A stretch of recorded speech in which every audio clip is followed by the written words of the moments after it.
So generally the types of people that would benefit from a gait analysis may be people that have been referred from an osteopath or physiotherapist that want to get more ideas about what's happening with their patient. Looking at someone from the feet upwards is really important. Other people that might just be browsing the website and coming across the gait analysis service might want to have, or they may have, current biomechanical problems such as runners with feet problems, or they keep getting blisters, or people with Achilles tendon problems. That's a common condition that we see in the clinic and that would benefit from a gait analysis. We see a lot of people in the clinic with plantar fasciitis who have quite chronic problems. We see a lot of people who with undiagnosed problems, and we use gait analysis as a tool to be able to get to the root of what's causing the problems with people's movement, to be able to assess them, to get clearer on what's going on with them from the very start of that initial diagnostic phase of their treatment. So typically with any of those conditions, we'd be able to have a very clear history and map that out from the beginning with a gait analysis. So it's not just as simple as watching someone walk over a mat and giving them a report at the end of the session.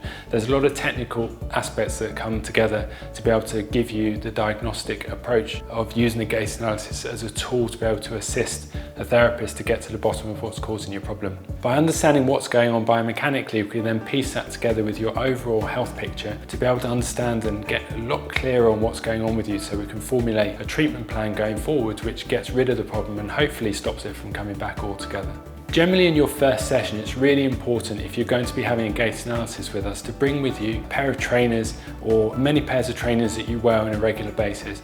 Your work shoes if you go to work, or smart shoes if you wear smart shoes, or weekend shoes are really important. We even get people bringing in their slippers sometimes, which can be really useful if you're spending a lot of time even working from home or just being at home and you're getting problems with your feet. A common condition that we see is plantar fasciitis, where people are getting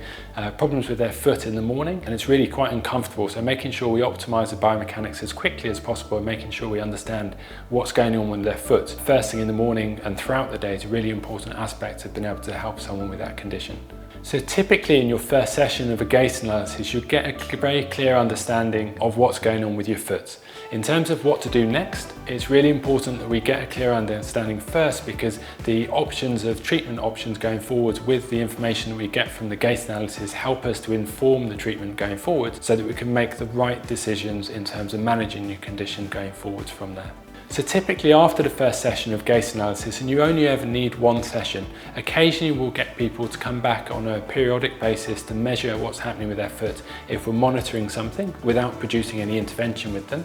But if we are intervening with someone, we may leave them for a bit longer to see how the intervention affects their biomechanics and get a clear understanding of what's happening with their foot type as well. Occasionally we get people running over the gait analysis machine as well to get an idea of how their trainers can impact on their gait, as well as how orthotics from other clinics or from ourselves as well are benefiting the person's footwear inside their shoe as well. So we can measure the performance of the orthotic device plus the trainers, or just the person's foot inside the trainers, or just barefoot on the pressure mat as well.